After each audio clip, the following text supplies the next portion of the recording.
Hello everyone, welcome to lesson 4.1. So our topics today, we're going to be talking about antiderivatives and indefinite integration. Alright, so as we saw in the warm-up, essentially an antiderivative is undoing a derivative. So we spent most of chapter 3 and chapter 2 in our class learning how to take a derivative, how to apply a derivative, how to analyze graphs of derivatives, so forth and so on. Now we're going to learn to do the exact opposite. We're going to learn how to undo derivatives and what the applications and graphical implications are for taking something that is a derivative and going back to its original function. All right. So this activity here that we see, this is what we did in the warm-up, right? If we have a function whose derivative is 3x squared, right? What would the original function be? So we have some potential functions here that it could be. So we have x to the third plus 1, x to the third minus 7. Essentially anything with an x to the third in it plus some constant. And this constant is what proves to be the difficulty when we take an antiderivative of something, is that there could be any variation of that original function because we can add any constant to the end and end up with the same exact derivative. Okay, so whenever we do this thing where we take an antiderivative, we always have to remember to put this plus c on the end. Okay, so we kind of see that down here. You must always write a plus c after an integral is answered. So this is a new word, integral, right? And antiderivative and integral are synonymous. They essentially mean the same thing. So when we find the antiderivative of something, we're taking an integral, and we use this symbol here to denote that we are taking an integral. So what this means is take the integral of this function f of x, and the dx tells us with respect to which variable. Okay, so dx tells us we're integrating with respect to x. All right, so generally we say we're taking the integral of f of x with respect to x, and we're going to get some function f of x, and you'll notice that they used a capital F here.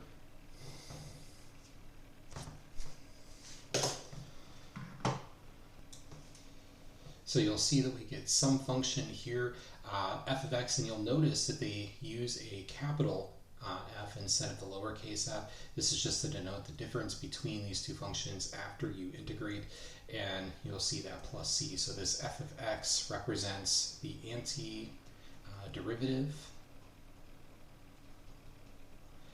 and c represents that constant that you have to add on the end to represent all the potential variations of that f of x.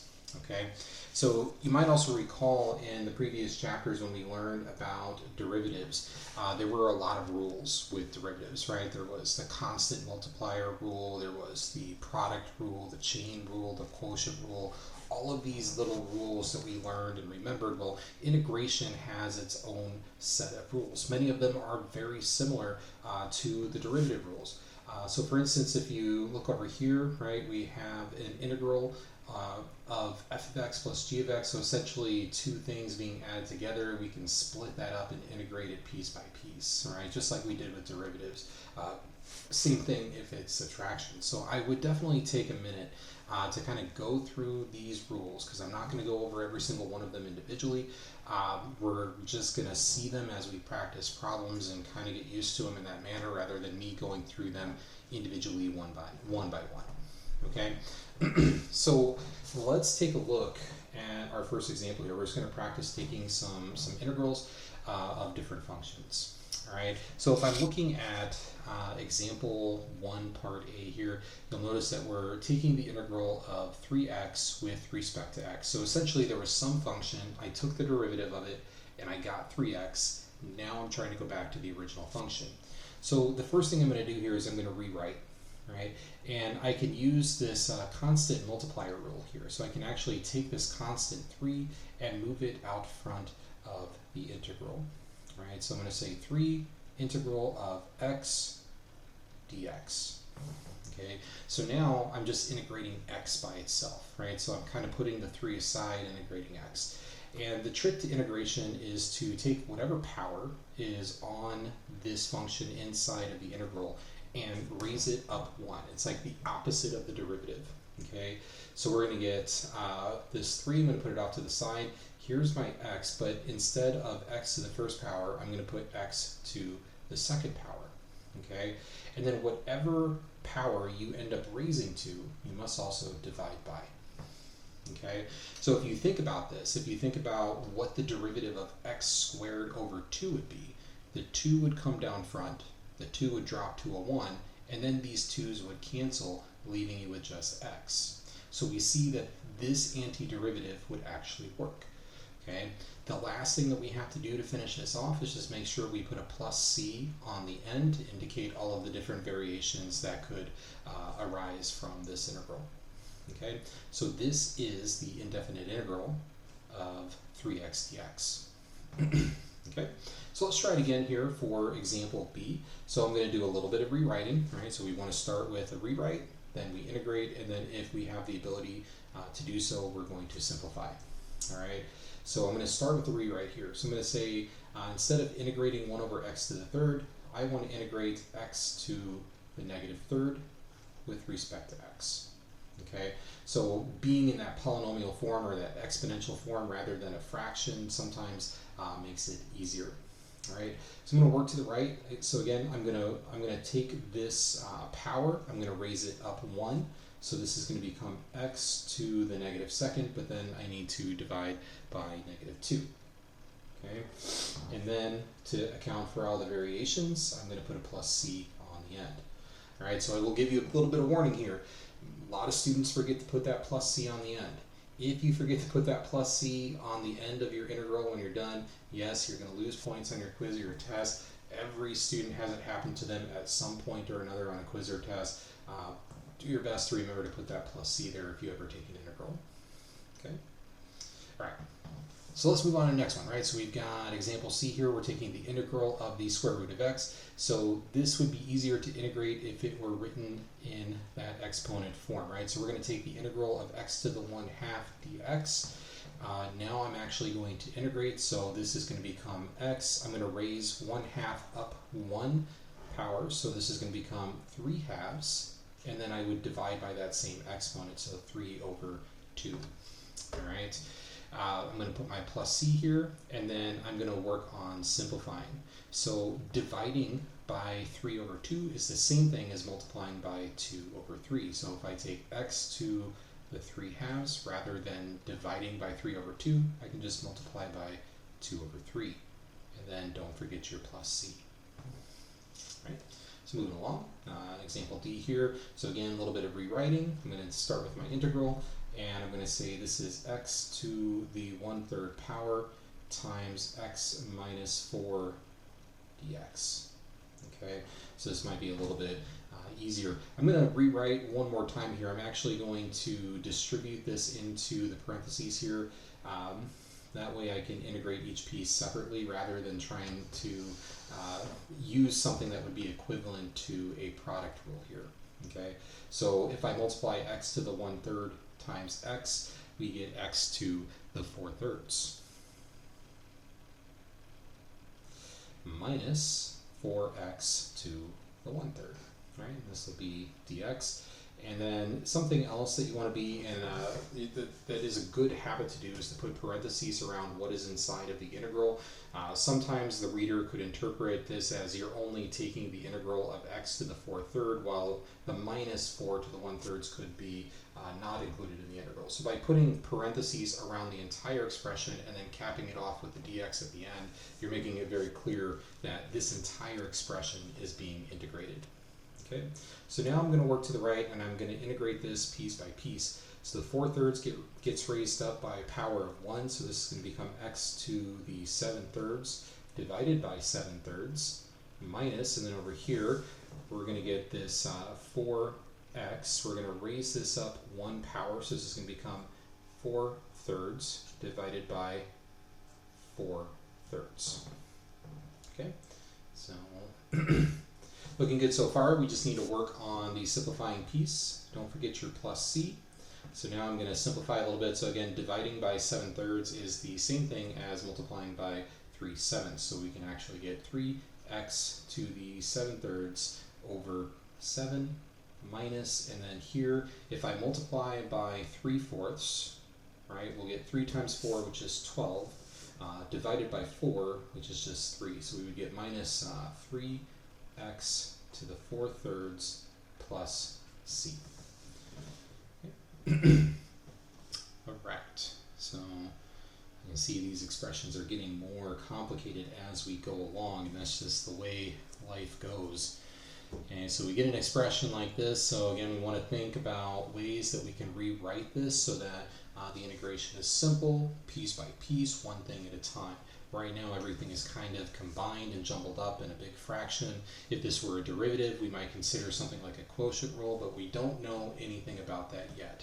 Okay, so I'm going to work on this integral a little bit, maybe write it in an easier way. So I'm going to split up this fraction. So I'm going to say the integral of x over the square root of x plus, and then I'm going to do 1 over the square root of x. And again, just trying to get in the habit of putting parentheses around this with a little dx. Okay, I'm going to simplify a little bit more. Right, x divided by the square root of x could be rewritten, right? This is x to the 1/2 power, this is x to the 1st power, so we could subtract those exponents and just write this as x to the 1/2. This is the same thing as saying x to the negative 1/2, right? So we can say x to the negative 1/2 because it's 1 over square root of x, and putting that in parentheses with a dx. Okay, so I think at this point this would probably be the easiest form to go ahead and perform our integration on. So I'm going to work to the right here, and I'm going to do this piece first. So this is going to go to x to the 3/2 divided by 3/2 plus, if I raise this up by 1, this will be x to the 1/2 over 1/2, right? And this will have a plus c on the end. Now I'm going to simplify a little bit, so this is going to become 2x to the 3/2 over 3 plus 2x to the 1/2 over 1. I don't need to really put an over 1 there, and then make sure I don't forget my plus c. Okay, so this would be our final indefinite integral of this. All right, let's look at f, last one here. So we've got a polynomial being squared. You might consider expanding this thing. So let's do t squared plus 1 times t squared plus 1 dt. Notice they switched up the variable on us here, so we're not differentiating with respect to x, we're differentiating with respect to t. In the future, we'll be performing integration with multiple variables, kind of like what we did with implicit differentiation, where we had x's and y's all in the same expression, so we had multiple variables. The same thing ends up happening with integration, so we want to make sure that we pay attention to the variable that they say to integrate with respect to. Okay, so now to keep on rewriting this thing, I'm going to go ahead and multiply this out. So this is going to turn into t to the 4th plus 2t squared plus 1 dt, and then we can integrate piece by piece. Okay, so I'm going to say this is going to become t to the 5th over 5 plus 2t to the 3rd over 3, and then the derivative of 1, this isn't, believe it or not, students mess this up all the time, but the derivative of 1 is simply t. Okay, and then we have a plus c on the end. So this represents our final indefinite integral. All right, so hopefully that gives you a good introduction to how to handle algebraic expressions when it comes to integration. What we're going to look at next is trigonometric functions. So we've got a table here, so integration of trigonometric functions. Remember, we're just undoing derivatives. So we're thinking, when we see an expression like this, we're thinking, what function, right, would you perform a derivative on to get cosine x? And you should remember that the derivative of sine x is cosine x, right? So the integral of cosine would be sine. The only thing we need to add to the end is a plus c. Okay, so a lot of this is just kind of undoing, and the trig functions go back and forth very easily, right? So if we're doing the integral of sine x, the derivative of negative cosine x would give us that sine x. So negative cosine x plus c becomes the integral here. Okay. So cosecant squared x with respect to x, this one would end up being negative cotangent x plus c. Secant squared x, we've seen that before, that is the derivative of tangent x, so we say tangent x plus c. Cosecant cotangent, right, that was the derivative of cosecant x, so we'll put a plus c on the end there, and then secant tangent is the derivative of secant x. Okay. So these expressions or these integrals in this table, I would definitely make sure that you memorize these. These would be very handy to have memorized for future problems. Okay. So let's take a look at a couple of trig examples. So I have the integral of 2 sine x, so I can use that constant rule that we saw before. So I'm going to move the 2 outside of the integral and just integrate sine of x with respect to x. Okay. Now, remember from our table, we just did this. The derivative of sine x is negative cosine x. So I can say 2 times negative cosine x plus c. So this will turn into negative 2 cosine x plus c. All right. Sometimes, again, that rewriting ability, right? So when we see something like this does not seem to fit any of the identities or any of the formats for our trig functions up here in the table, so we don't see a simple translation for this one. So sometimes it is beneficial to attempt to rewrite your trig functions using your trig identities.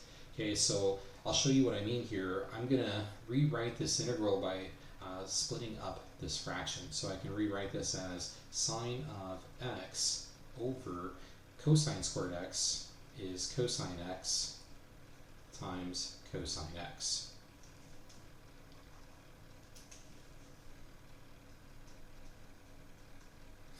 Okay, and then I can split up that function. Don't forget your dx here. So I'm going to split this up so I can say sine x over cosine x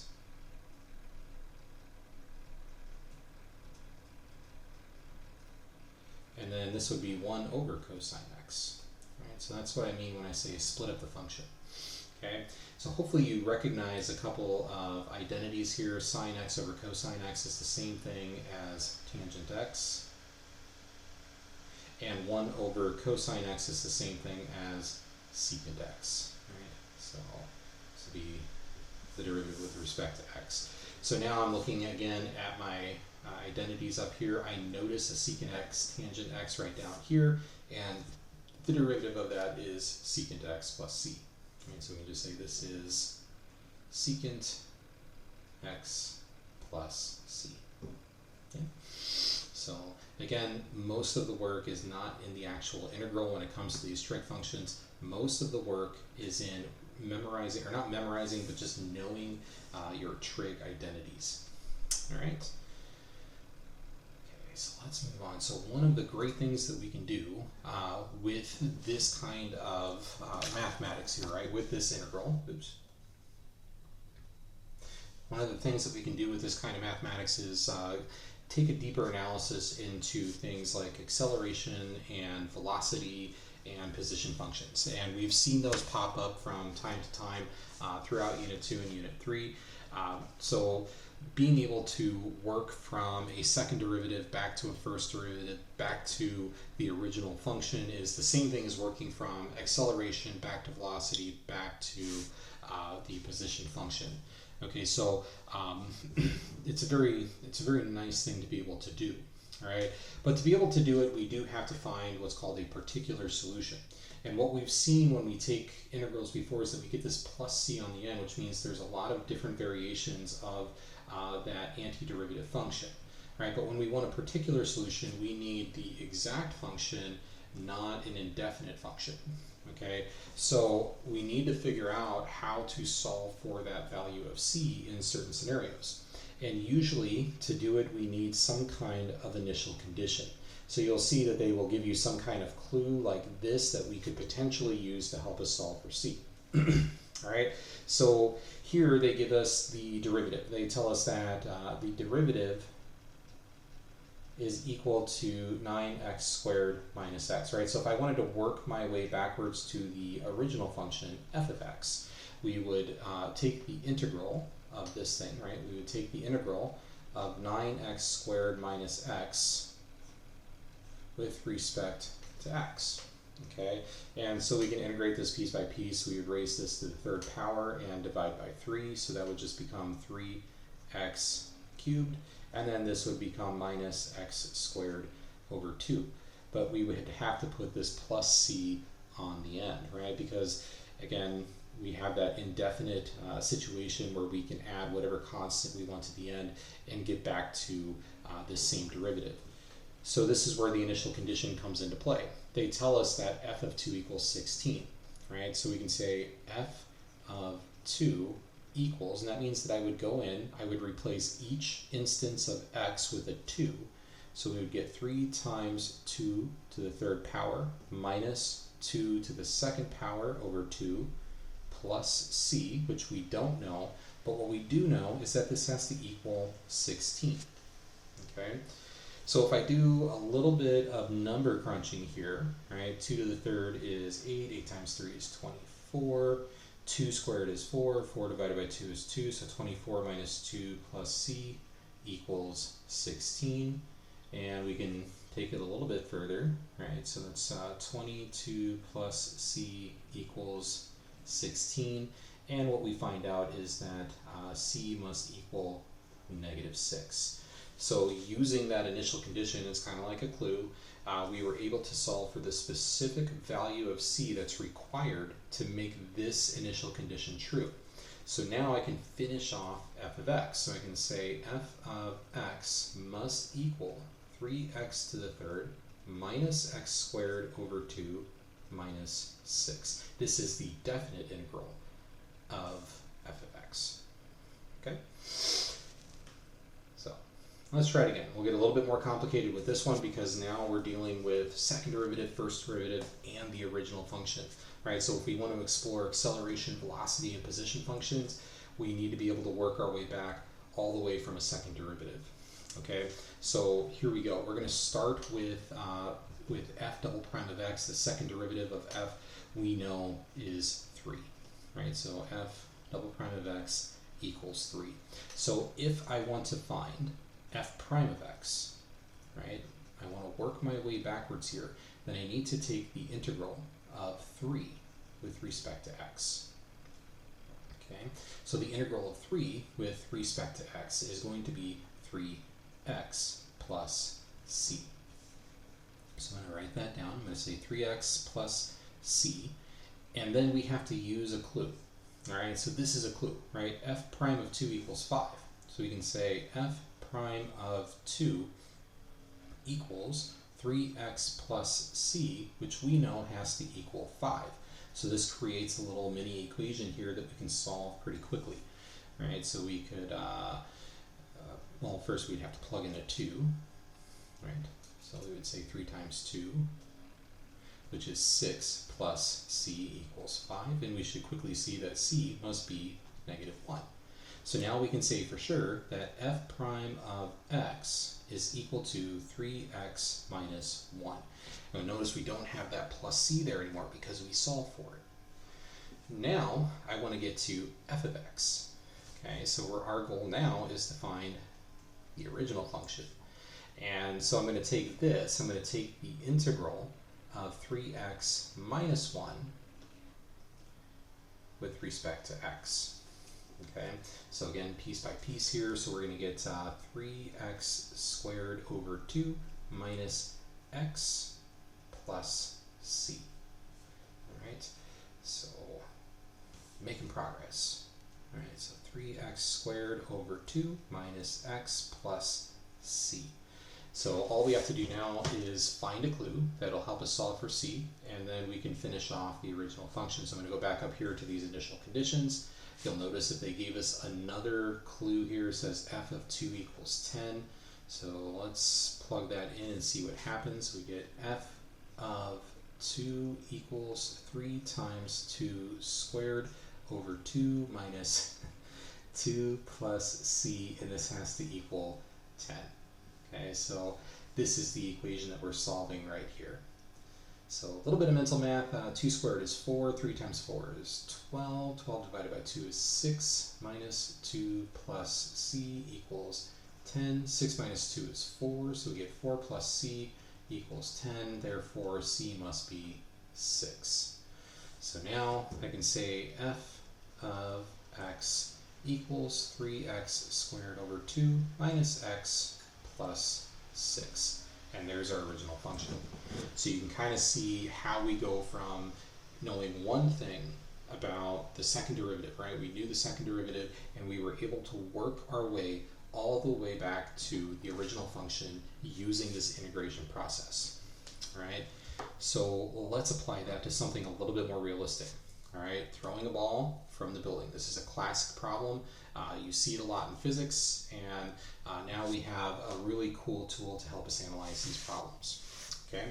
So start by reading the problem carefully. It says a ball is thrown downward from a building, and they denote that we are on Earth, right? So we're on this planet, such that its downward velocity at 1 second is 76 feet per second, and it is 10 feet above the ground at 2 seconds. So they're giving us clues, right? They're telling us about velocity, they're telling us about a position, and by telling us that we're on this planet, they are giving us the natural acceleration of Earth. All right, so some things that we want to note before we start this problem, all right? We know that there is a position function, okay?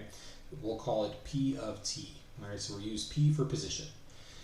And if there is a position function, then the derivative of the position function, the derivative of the position function yields the velocity function, right? So the derivative of the position function gives us the velocity function. The derivative of the velocity function gives us the acceleration function, okay? So position, velocity, acceleration, okay? So if that is true, then the integral of the acceleration function would give us the velocity function, right? So this is just kind of going backwards, right? So let's say we started with the acceleration function, then we would get the velocity function plus c, right? Then if we were to take the integral of the velocity function, we would get the position function plus c.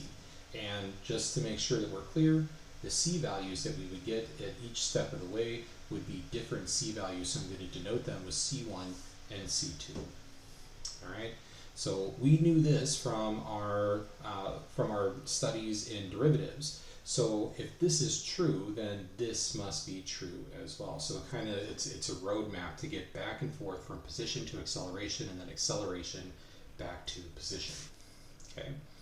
So keep that in mind. Hopefully you have that written down on your paper, because we're going to go ahead and start this, right? So notice that here they are asking for the ball's initial velocity. All right, so remember when we see this word initial, that's at the moment that it leaves this person's hand. So this is at time equals 0. So when we see that initial, we know that's t equals 0. And since they want velocity, we know that we're going to need a velocity function, right? We need v of t. So we have a goal in mind. Now, remember some fun facts